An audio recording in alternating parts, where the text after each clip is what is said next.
Want to know how to make your code more expressive or ask Cursor to make your code more expressive or add emojis? Well, no worries. In this video, I'm going to show you an easy step-by-step guide on how you can do it. It's super simple and under a minute, so let's get straight to it. Now, first things first, you can just simply open up your Cursor AI application, and once you've opened it up, you should be under this interface right here.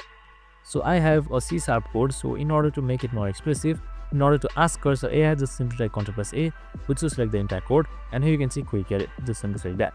And now once you select the quick edit tab should open up, and you can just simply type in this prompt.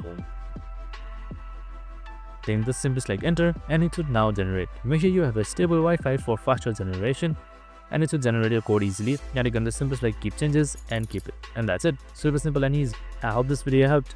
If it did, make sure to like, subscribe, and tune in with us for more of these videos. See you in the next one.